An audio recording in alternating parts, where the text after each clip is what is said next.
Il y a un sujet qui a fait couler beaucoup d'encre chez nos savants, qui a aussi divisé parfois la communauté.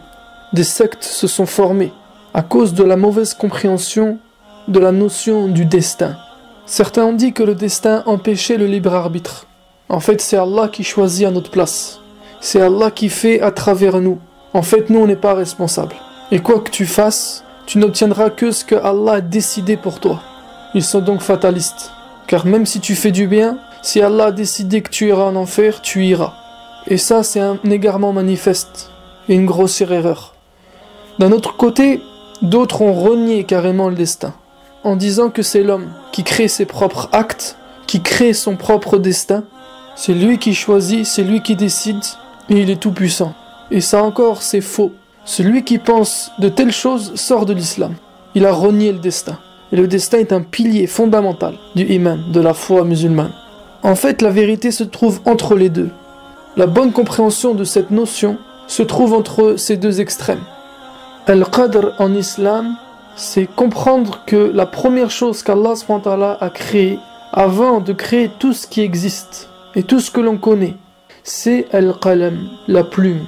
Voilà la première des créatures, une plume. Et Allah s.w.t. lui a demandé d'écrire.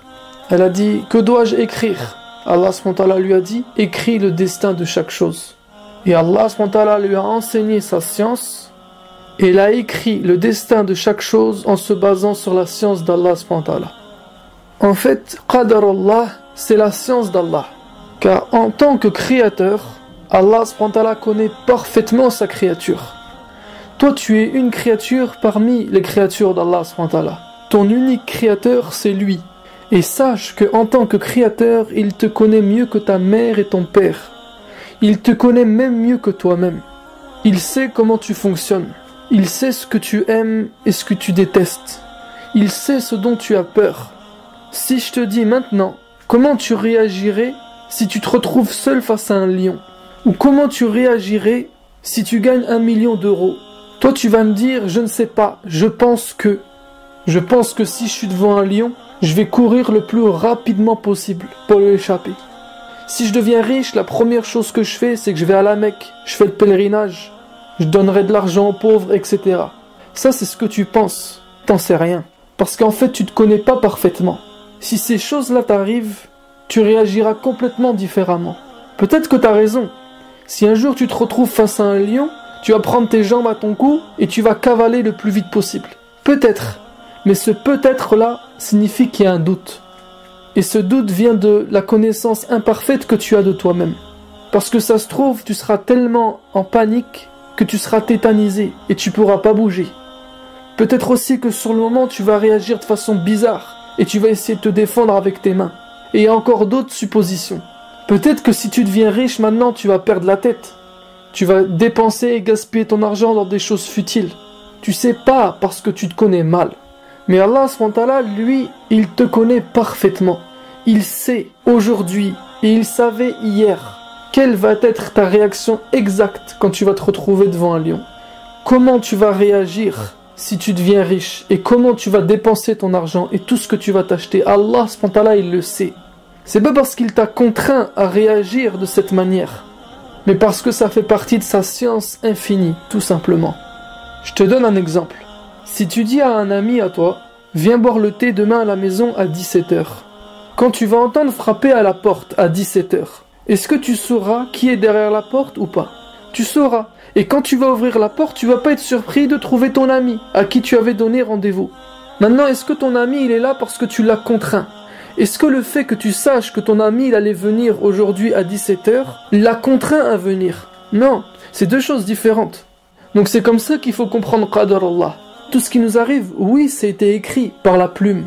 C'est pour ça d'ailleurs qu'on appelle ça Al-Mektoub, parce que c'est quelque chose qui a été écrit. Et tout ce qui va t'arriver aussi à l'avenir, c'est écrit. Mais c'est pas parce que la plume l'a écrit que Allah s.w.t. t'a contraint de le faire. Non, Allah s.w.t. t'a donné le libre arbitre. C'est toi qui fais tes propres choix, en fonction de ce que tu veux. Allah s.w.t. veut, et toi aussi tu veux. Et il se peut que ce que tu veux ne soit pas ce que Allah s.w.t. veut. Allah t'a donné cette liberté. Tu es responsable de tes actes. C'est pour ça que tu seras jugé sur ce que tu fais. Et Allah Azza wa Jal est juste. Maintenant, il y a aussi des choses qui t'arrivent dans la vie qu'Allah SWT t'a contraint de vivre. Par exemple, ta date de naissance, ta date de décès, si tu es un homme ou une femme, le beau temps, la pluie, la fertilité, la stérilité, etc., etc. Il y a beaucoup de choses, t'es contraint, tu peux rien faire. La seule chose que tu as à faire, c'est d'avoir une bonne réaction quand tu es confronté à ces choses-là. Et c'est quoi bien réagir? Bien réagir face à ces choses, c'est respecter Sunnatullah. Et c'est quoi Sunnatullah? C'est que l'eau ça mouille, le feu ça brûle, un couteau ça pique, et le poison ça fait mourir. Ça veut dire que tu dois prendre en considération les lois qu'Allah a créées pour régir cet univers, pour prendre soin de ta santé, pour prendre soin de ta vie, pour préserver celle des autres, pour préserver l'environnement, etc. Et en général, si tu respectes Sunnatullah, il ne t'arrivera que du bien et tu connaîtras le bonheur. Et c'est pour ça qu'Allah nous a donné l'islam. En fait, l'islam nous enseigne Sunnatullah. Comment vivre en conformité avec les lois qu'Allah a créées et dont nous sommes contraints d'accepter. Maintenant, on va rentrer dans un exemple concret. Le mariage. Allah a fait que l'envie et le besoin d'aimer et d'être aimé, de fonder une famille, d'être accompagné d'une personne du sexe opposé avec qui on va partager notre vie est naturel chez l'être humain. C'est-à-dire ça fait partie de Sunnatullah. Allah nous a contraints par rapport à ça. Et c'est pour notre bien évidemment. Parce que se marier et avoir des enfants, c'est pas une malédiction. Au contraire. En fait, si, ça peut le devenir. Ça peut être un danger. Ça veut dire que si tu maîtrises mal ces émotions, elles peuvent t'aveugler. Et si elles t'aveuglent, elles vont se retourner contre toi. C'est-à-dire, elles vont être la cause de t'apporter de mauvaises choses dans ta vie. Donc, Allah t'a demandé de bien gérer ces émotions. Et pour ça, il t'a donné l'islam. L'islam, il va te guider, il va te diriger, il va te donner des conseils et des recommandations. Il va te donner des ordres aussi. Pourquoi? Pour que tu saches gérer tes émotions et trouver la bonne personne, celle qu'il te faut pour te rendre heureux ou heureuse. En fait, l'islam, il va t'enseigner quel est l'époux ou l'épouse idéale pour toi, en fonction de tes goûts, de ta culture, de tes aspirations, ce que tu veux pas dans ta vie. Mais tu es libre.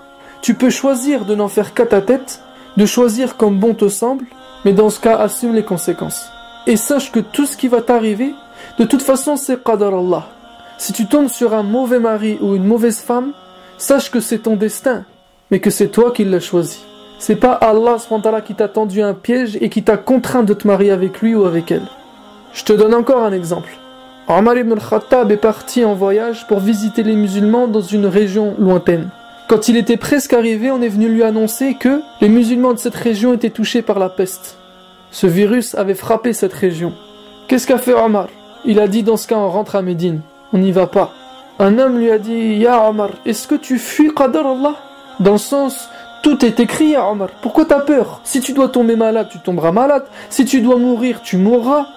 Allah SWT fait ce qu'il veut, tu peux y aller et si Allah veut, tu tomberas pas malade.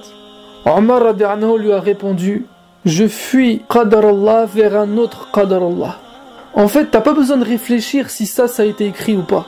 Toi, tu avances dans ta vie, en sachant que tout ce qui va t'arriver, de toute façon, c'est qadar Allah. Ça fait partie du destin d'Allah subhanahu wa ta'ala.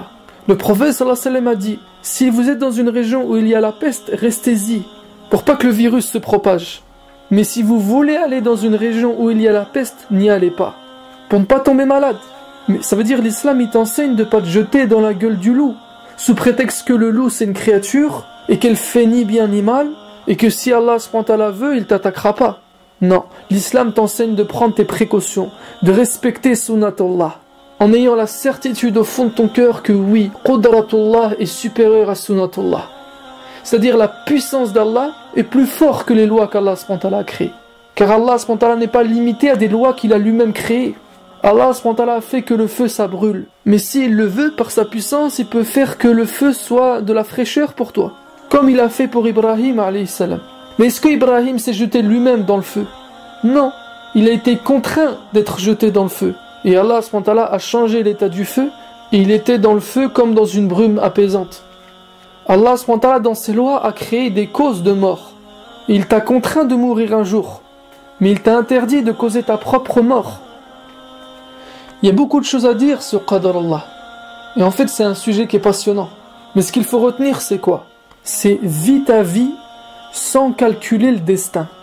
Sache que Allah t'a donné un libre arbitre, il t'a donné le choix, et que quoi que tu fasses, c'est ton destin. Mais ne te dis pas, c'est mon destin, je dois l'accepter, c'est comme ça, je peux rien y faire. Cherche un moyen de quitter ce destin qui ne te plaît pas, vers un autre destin qui te plaît. Et c'est où que tu vas trouver la solution pour passer d'un destin mauvais à un bon dans l'islam. Maintenant, si tu ne respectes pas l'enseignement de l'islam, ne te plains pas que ce qui t'arrive ne te plaît pas. Oui, c'est ton destin, mais remets-toi en question. Et arrête de te plaindre, parce que ce qui t'arrive, c'est ce que tu mérites. Allah s.w.t. est juste. Mais toi, t'as pas suivi ce que Allah s.w.t. t'a enseigné, t'as suivi tes émotions, et t'es tombé dans le piège de tes émotions. Le but de mes vidéos est d'expliquer des concepts de manière simple, en le moins de temps possible.